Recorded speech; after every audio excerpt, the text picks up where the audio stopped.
All right, go with me if you haven't already to 1 Samuel, because that's where you find the story of David.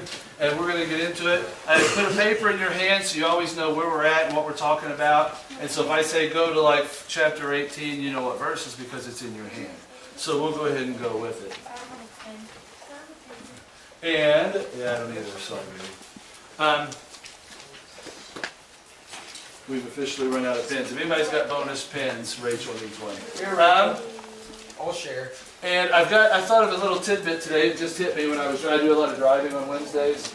And a thing just hit me today as I was thinking about God and our relationship with God and so forth and so on. So, Another car? once we get about halfway to the lesson, I'm going to stop and take a commercial break. Anyway, somebody read that sentence that's there starting off, and I'll help you fill in the blanks. God provides for all our needs. Hold on. Let's wait till everybody's done visiting with their neighbor. And let's give God the highest priority for the next 30 minutes. Go ahead, Andrew. Thank you. God provides for all our needs. Many of them are through human Relationships. relationships. And then can you read the rest, please? Today we are talking about friends. What makes a good friend? Okay. Let's throw that out. You guys answer. What makes a good friend? Honesty. Okay, let's just do one at a time. Loyalty. Let's write them down. Loyalty is important. And Andrew said honesty. Excellent. Go ahead and raise your hand so we don't have like 20 people shouting out loud. What's another one? There's a bunch, isn't it? What'd you say? Yes. Trust. Trust. Excellent. What else? What makes a good friend? How did you choose your best friend, Andrew? Somebody that doesn't give up on you. Okay. Somebody what? Somebody who doesn't give up on you. You just call it faithful or trustful? Yes. Somebody that's beautiful. Beautiful? Yeah. You mean their face? Yeah, like or angels. Actually, I was going to beg to differ. Don't write that one down. I think best friends are outside of looks. I think we choose our best friend. Looks will change. You can buy those. Exactly, and I know as a guy who's now in my 40s, hey kids, who else talking? Please stop. People who are beautiful when they were 15 are not necessarily so when they're 40, and people who were laughed at become, But so yeah, we don't base friendships on that. What else? Anything else? Kayla? Anything else? Okay. Yes. Someone who tries to be your friend from the start, whether you had like money or popularity. Okay. Somebody who's been with you forever? Excellent. Excellent. Let's go to 18, the first 4 verses. And we're going to start at the top with Hannah, and everybody's going to read one verse as we just go across. 1 Samuel is where you find the story of David, so that's where we'll be. It's 18 verses 1. If you have the red Page Bible, 204. page 204. 204. 1 through 4?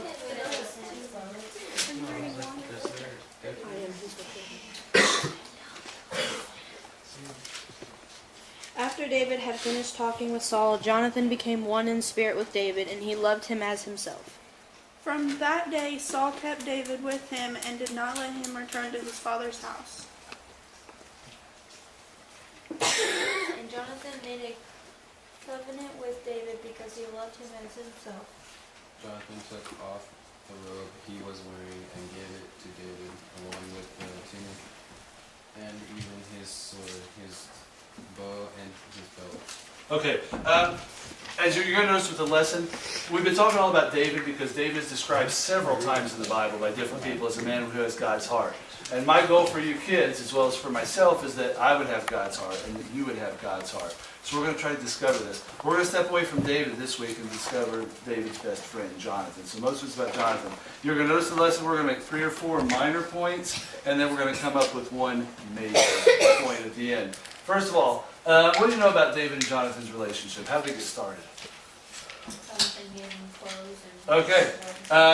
David had we're in 18, which follows. Guess what chapter 18 follows? 17. Chapter 17. That's the story of Goliath. We spent 2 weeks discussing that. So just after David stands up, the only one in the world who would stand up to the giant and wins, then comes 18. Jonathan says, I'm going to like this guy. He's going to be my friend. It starts out with Jonathan gives him what? Look back at those verses. What does Jonathan give him? Let's write these down. Yeah, basically everything. What's he give him first? Okay, he gives him clothes. That's how they dressed back then. So he gives him clothes. David again, Jonathan's the son of the king, wealthy. David is actually a shepherd on his own, poverty. Okay, if you're a child and you're having to watch the sheep, it's because your family has no money. So he gives him clothes. What else does he give him? Weapons. What's that? Okay, he gives him a weapon. What's good? David's real popular in Israel now, right? He defeated the giant. They won the big battle. How popular is he to the Philistines? Not very popular. Okay, probably the rest of his life he's going to have to look over his shoulder, isn't he? Because when the Philistines love to kill the giant killer, and wouldn't you like to be the one? Remember, you guys ever heard about the Wild West and the way things worked? If you became a famous gunslinger, everybody wanted to take a shot at you. Because if you were the one that killed Billy the Kid, you were the new big man in town. But then if you did kill Billy the Kid, guess what? Everybody wanted a piece of you. And so once you became a famous gunslinger, that's all you did every day. So that's the place where David's at. He's victorious. So he gives him a weapon. He gives him a bow. He gives him what else does he give him? Shield. A belt. Okay, he gives him a shield, gives him a belt. Would you say that at the very beginning of the relationship's very one-sided? What's his John? A friend. He gets a friend. Kids, the one point I want to make here is there are times in our lives where our friendships will be one-sided. There will be times where you're always the giver or you're always the taker. Is that okay? No. Actually, it is. Life is a journey. Life's a marathon. It's not a sprint. Life is not a week. Life is 80, 90 years. Are there going to be times in your life when you're going to be very needy? You're having a down day? Should your friends leave you because you're having a bad month? Of course not. There will be times you'll be the giver. You'll be the one who has money when they're broke. I know Lauren and I go out to eat all the time, and she's always broke. And every time we eat out, I'm buying her lunch. And it's almost embarrassing. But it's just a phase that we're in, right? Yeah. And there'll come a day where Lauren's always buying me lunch. There's a time where you're hurting, and I need to listen to you. And there's times where I'm okay, and God has put my life together. And I'm not going to ditch you because you're hurting. Right now, David is a hunted man. David's a wanted man. And Jonathan is cool. Jonathan's brave. He's strong. He's rich. He's got everything. He's the next king. Okay? It's okay if you're always the giver and somebody's always the taker. It won't always be that way. But you have to look at the large picture the way God does it. Let's advance. I skipped verse 5 because I don't like it. So, Julia, could we start at 6, and then when she's done, we'll start here with Blake and go on to the second row. Thank you. When the men were returning home after David had killed the Philistine, the women came out from all the towns of Israel to meet King Saul, singing and dancing, with joyful songs and with tambourines and lutes. As they danced, they sang, Saul has slain. Wait, hold on. Go ahead. They got skipped up there. As they danced, they sang, Saul has slain his thousands, and David his tens of thousands. Saul was very angry. This refrain displeased him greatly. They have credited David with tens of thousands, he thought, but me with only thousands. What more can he get but the kingdom? And here we go. And from that time on, Saul kept a close eye on David. The next day, an evil spirit from God came forcefully on Saul. He was prophesying. Bless you. He was prophesying in his house while David was playing the lyre, as he usually did. Saul had a spear in his hand. And hurled it at him. Whoa. Oh, go for it. Skip. Sorry. Skip, John. Go. And he hurled it, saying to himself, I'll pin David to the wall. But David eluded him twice.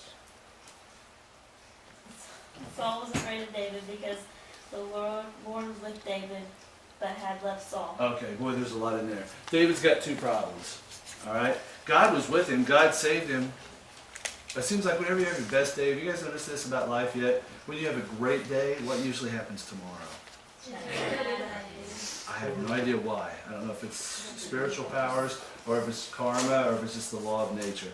David's having a bad time right after he had a wonderful time. He experienced God firsthand like no other. What two problems did we notice he has? Well, One's Saul obvious. wants to kill him. Okay, one is obvious. The king wants to kill him. How safe are you in a kingdom of 7 or 8 million people when the king wants you dead? Yeah, you're going to die. Word will get out, hey, promise of fortune to whoever kills David, and boom. Saul went and did. Why is David playing the harp for Saul? Do you guys remember? This happened about 3 weeks ago. I want to make sure we understand. It comes back to the story later also. It calms that evil spirit. Yeah, remember we talked about how when Saul did terrible things, God said, forget you, I'm taking my Holy Spirit from you, and I'm also sending an evil spirit to torture you, I guess is the best word. And when David would play the harp, God would allow that evil, or he would make it so that evil spirit would stay away. So guess what David's doing 10 or 12 hours every day? If you were Saul, yeah, if you had an evil spirit and the only thing that made it go away was listening to a harp CD, what would you do all day? You'd play the harp CD. So David's there, he's a little boy, he's, a servant to the king, and he's playing the harp all day. What does Saul do this one time? Even without the evil spirit on him, he grabs his spear, and what's he going to do? He wants to turn David into artwork. He wants to pin him to the wall. His second problem is a little more subtle. His second problem is that he was successful, that God was with him, that he did great things. And I always tell kids, guys, be careful of getting what you want out of life, because what's probably going to happen to you if you become big stud, everybody loves you, you're the big man on campus. Someone's going to hate you. Actually, people hate you. So the fact that you're hated, does that mean you're wrong? If there's somebody out there who's saying bad things about you or tweeting bad things about you, does that mean you're a bad person? Nope. Absolutely not. Probably it means the opposite. Okay? We don't listen to critics. We don't let critics tell us what to do, because when somebody criticizes, all it tells you is about them. Like when Amanda starts telling all her racist jokes that she's famous for. Okay? When I hear her say those things, do I think, oh, people of an ethnic background are stupid? No.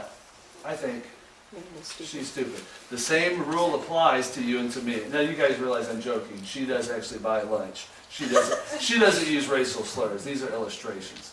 But when somebody says something about others, it tells me about them. So when somebody talks bad about you, does it tell me about you? No. If Alyssa starts bad-mouthing Megan, I don't think Megan's dumb. I think really Alyssa's dumb. So don't worry when people talk about you.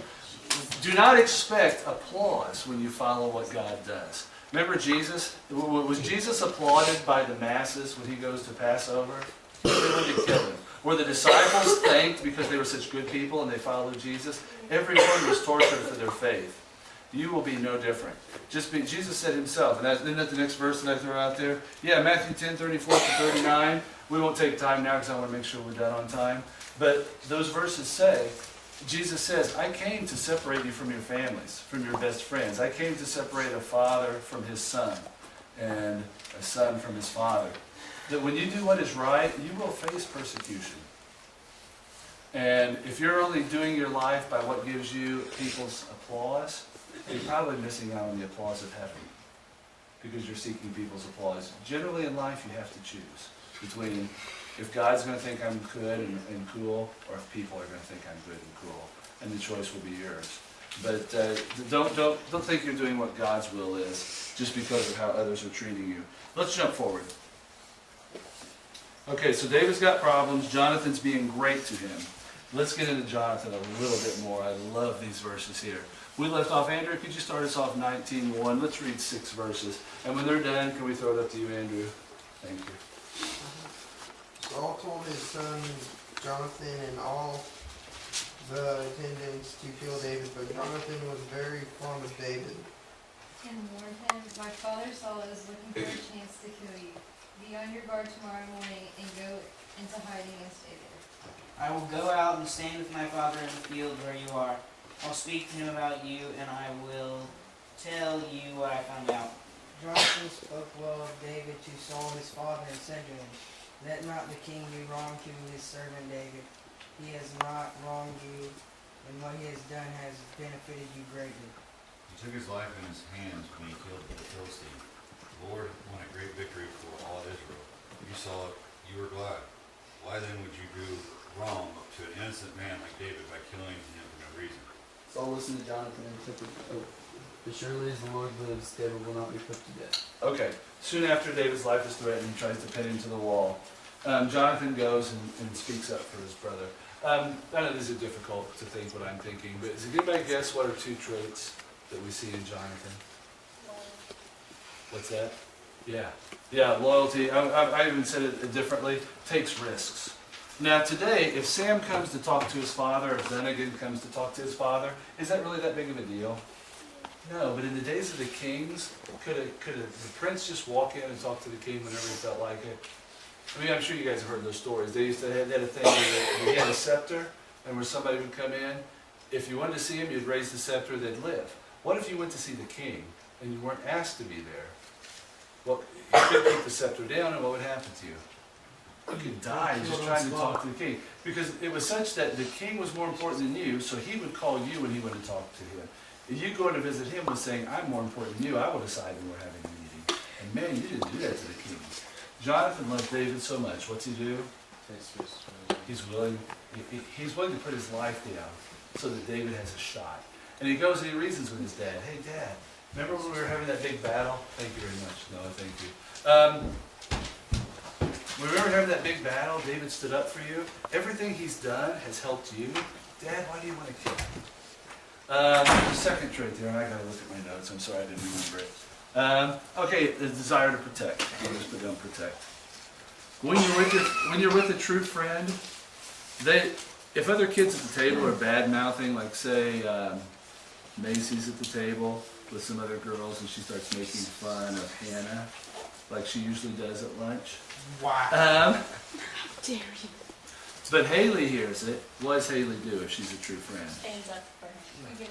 She joins in. You put a stop to it. You know, I protect my friend's integrity. I protect my friend's reputation.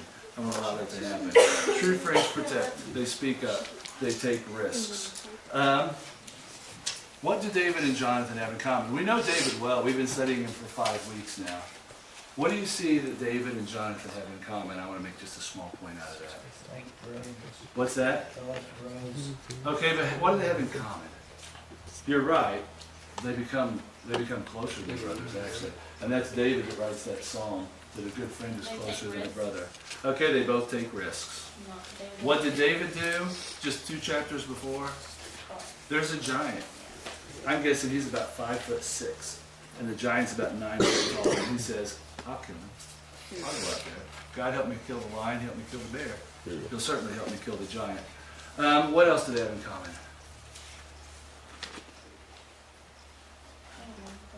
I didn't tell you this. Yeah, they both want to protect. You're exactly right. That's a great word. We didn't study this because we're not doing a study of Jonathan. We're doing a study of David. But flip back to chapter 14 and look at the headlines. Does your Bible have headlines of each section of the Bible? Yeah, it does. In chapter 14, Jonathan does almost exactly what David was doing. You know, this war was going on, but each side was afraid to fight each other. So Jonathan one day at nighttime sneaks out into a camp with one helper, but he tells the helper to stay on the hill. He sneaks down in and kills, I forget the numbers, 20, 25, 30, whatever the number is. He kills a whole camp while they're sleeping. And he's thinking, if I do something, maybe the battle will get started. He knows God's going to help him win. All they have to do is start. And I thought, man, kids, that's the way it is in your life. You know God's going to help you finish. You know God's going to carry you across the finish line. But God's waiting for you to take the first steps. God wants you to start it, and then he will help you finish it. And that's what Jonathan knew. That's what David knew. David was like, hey, great, the Philistines are all here. It'll be easy to kill them. They're all in one place. Hey, let's go fight. What do we have to do? Oh, we have to fight the giant first? Okay, great, I'll take him. And I see a lot of that in David. So write down words like they trust God, they're faithful. I think they're both very encouraging to each other. Every opportunity they get, I think they both have a close relationship with God. We don't know that from Jonathan because, unfortunately, if I can ruin the story for you, he dies in a couple of days. So we don't have all the Psalms that he wrote like we have all the Psalms that David wrote. We know David so well because he lived a nice long life. But Jonathan we don't know as well. But these were 2 guys that were bonded together so unbelievably closely. It made me think. Jesus one time said to his believers, he said, don't be unequally yoked. Oh my goodness, what does that mean? I'm just writing that in my book today. What are things that are yoked? Do you guys know your old words? What type of your old put words? It's like when ox are together, you put a yoke on them. It's when you have 2 animals together pulling something. You may have seen these on horses that are pulling a carriage. You might have 2, 4, 6 horses. Like he said, for farming, you'd use oxen because they're bigger, they're heavier. You could put a plow behind them and plow the soil. You put a bar that hooks the 2 animals together. Tell me what happens if you put a really strong animal beside a really weak animal. They're unequally They're unequally yoked, but what happens? Goes in the wrong direction. Yeah. Would they go straight? No, because say this is the strong animal and this is the weak animal. Every time they tried to go straight, what would happen? You'd go around in a circle all day in your cart. You have to be equally yoked. In other words, you want 2 weak animals together or 2 strong animals together. And Jesus says it when he's talking to married couples. He says, boys and girls, if one of you loves Jesus, what you think about is serving God, and the other one is couldn't care less about God, you're unequally yoked. One's going this way and one's going to go that way. If 2 horses want to go 2 different directions but they're yoked together, where are they going to go? Nowhere. Probably where neither one wants to go, because all they're going to do is fight. And he says that, but I think it's the same in friends. Kids, those of you who love Jesus and want to serve him, try to find friends that are going where you're going, that can help you on the journey. That you can help them when they're about to step in a hole, and they can help you. And you can dig each other out, pull each other out. Do not be unequally yoked. Hey, let's take a commercial break, then we'll finish the study. I was thinking this today. And I don't know if it's true or not, because I haven't had time to think it over, but I just thought, man, I got to share that with the kids. Who are the people, when you've got a decision to make, that you listen to and you care about their advice? Just raise your hand. I want to put these on the board, and we're going to try to put them in order. Who do you think is the #1 person that kids listen to? Macy? Okay. Megan? Probably your peers. Okay. You know what I want to say? No. I want to say your crowd. You know, the people you hang with. Because, and most kids, your age, middle school kids care about what everybody thinks. High school kids care about what your crowd cares about. Like, you probably don't care what the goths think about you. But you probably care what your crowd. Who else do kids listen to for advice? Okay. Yeah, that's a good one. And she said especially older. That is excellent. John? Okay. Is this about the right order for most kids? Say you've got a tough decision to make. You've got to decide on a college. You're in a relationship with a boy or a girl that's harmful to you, and you want to ask advice. You know, something serious. Julia, what were you going to say? Oh, I was going to say youth pastors. Okay. You may need to talk to pastor. Is there anybody else, kids, you can think that you listen to when you are... What's that? Okay, would that be... Where would that be? I think that's higher than pastor, isn't it? Probably That'd be at the top. Probably after your BFF, Probably, depending yeah. on how... It'd be at the Depending on your relationship status. Yeah, they could be your BFF. You're significant other. What do you say? Okay, I don't want to write it. It's significant other. That's the boy or girl that you are going with at the time. You're someone special, well put. So is this about the right order? You've got a tough decision to make. Here's the one thing I was going to throw out there as just as a thought. Is a BFF usually going to give you advice that would be God-centered, God-focused, pointing you to God's way of doing things or the world's way of doing things? Depends if they go to church. Okay, we'll say that one's a question mark because we don't know. Your significant other, are they going to give you God's best advice or are they going to give you the world's advice? Man's way. Yeah, they'll probably do their own centered, won't they? What about the crowd you hang with? What's that? Okay. What about siblings? Older brothers and sisters? Probably not. I feel like they'd help. No, I feel like I wouldn't know I don't that. listen to my siblings at all. But honestly, if my brother came to me with problems, I feel like they'd give you what was best. I would tell my brother, I think, what is true, not what he wants to hear, or what helps him in the short term. You know what? Let's change that one to a yes. What about your parents? Yeah. Probably. I do. What about your pastor? No. Okay, here's what I'm saying. This is what I thought. Exactly what I thought would happen. To me, it seems like the way we're making decisions is upside down. Because God's way will never fail. The world's way is like a drunken monkey throwing darts at a dartboard. It might hit every now and then, but probably it's going to miss. But I'm just wondering, if when we make our big decisions of life, you know, when we're going to do stuff, how we're going to do stuff, if we shouldn't take some of these guys and move them down, and take some of these guys and move them up. Did I explain that okay, what's in my head? Yeah. Am I right or am I wrong? Or you want to think about it before you decide? That's right, but what if someone didn't have What if the the people at the BFF bottom? I know, that's the roughest part. No, you're right, and there's a lot. There's a lot of kids who don't have a single person that they're getting advice from that's a God-centered person. And so, yeah, they might get lucky and accidentally do something right, but it's hard. And that's where I guess as friends, we need to step up, in our friendships. Like say if there's a kid, you say, there's a kid I know who's a friend of mine, well, you might be the only Jesus they're going to get. You might be the only truth. And so, man, don't hold back. That's what we see Jonathan and David. Did they hold back? Man, step out there and be bold and live life. Hey, who was our last reader? I totally forgot. Can I add one thing to that? Yeah, go with it. I was just going to say the other thing you have to remember is that you are responsible for the advice that you give people. And if somebody makes a decision based on advice that you give them, you're partially responsible for the decision that they make. So you might think about that before you give advice. Yeah. Yeah, well said. Hey, let's go to 20, 1 through 4, and we'll do a couple more questions, and then we're going to go to deep groups. Thank you. Then David fled from Naioth at Ramah and went to Jonathan and asked, "What have I done? What is my crime? How have I wronged your father? And that he is trying to take my life." Never, Jonathan replied, "You are not going to die. Look, my father doesn't do anything very small without confiding in me. Why would he hide this from me? It's not so." But David took an oath and said, "Your father knows very well that I have found favor in your eyes." And he has said to himself, "Jonathan must not now his, for he will be grieved. Yet as surely as the world lives, and as you live, there is only a step between me and death." Jonathan said to David, "Whatever you want me to do, I'll do for you." Man, I love that. Saul's made an oath. I'm not going to kill your best friend. Did Saul keep the oath? Well, of course not. So David comes and says, I love that verse 3 where he says, there's only one step between me and death. What's he saying? It's a colorful way to say it. What's he saying?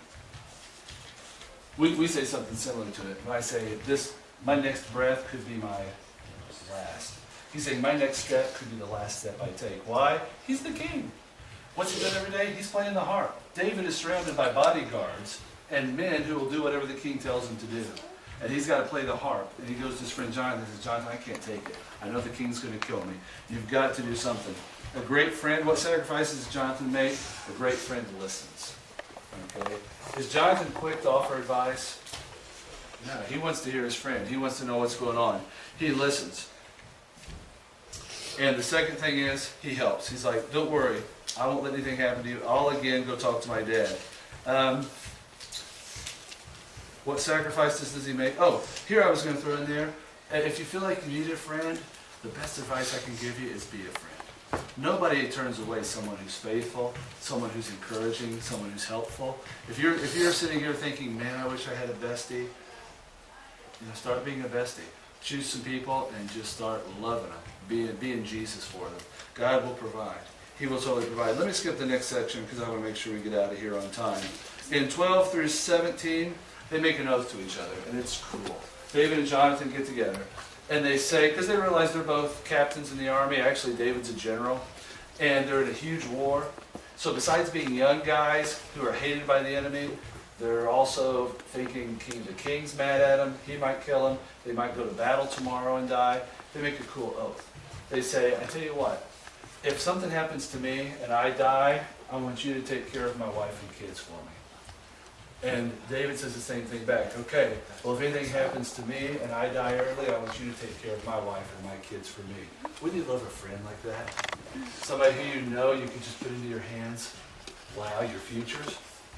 And they both make that promise. And Jonathan says, okay, here's what we're going to do. I want to go talk to Dad.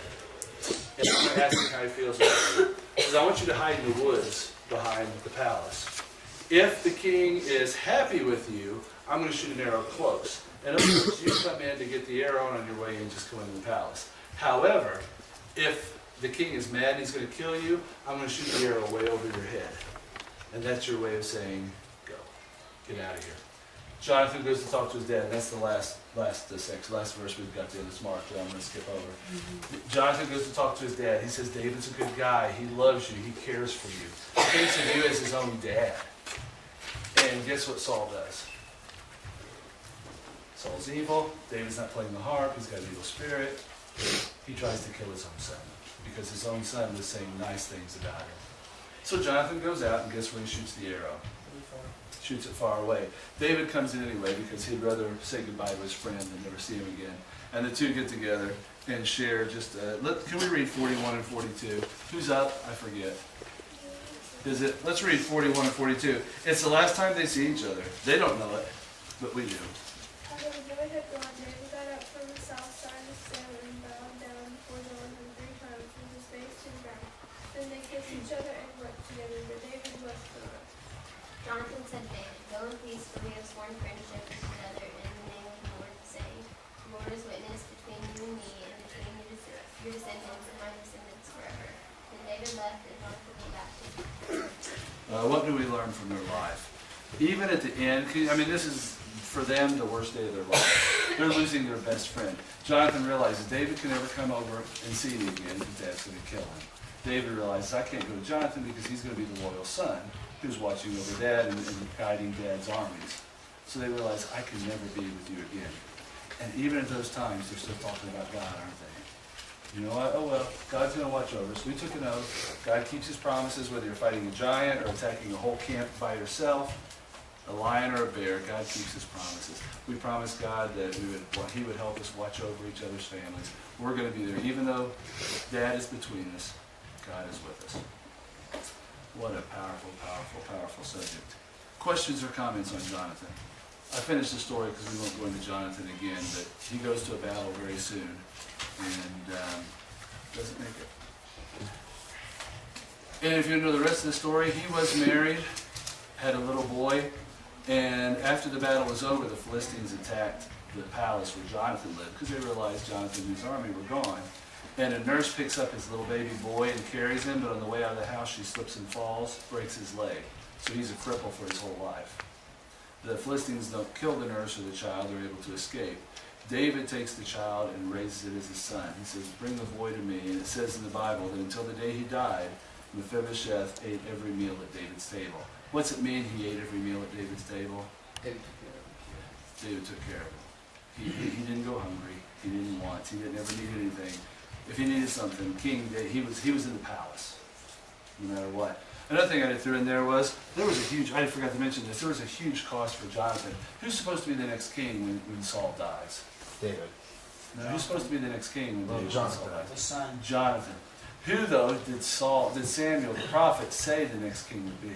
David. If you were told you were going to be the king of Indiana, and then another kid came, Justin Bieber moved to Seymour, and the people elected him as the new king, would you become his best friend? Would you give him your tunic, your belt, your sword, your bow, your friendship? I think it should be the other way, and I'm pretty sure he's pretty rich. And when we look at Jonathan, we look at somebody that does not see the physical. Because if he looks at the physical, he sees the guy that stole his throne. He's looking at the spiritual of the person and saying, wow, there's a guy just like me. And I want to have what he's got, and I want to give him what I've got. Hey, the rest that's on there is a starter for debrief time, as well as prayer and conversation. So,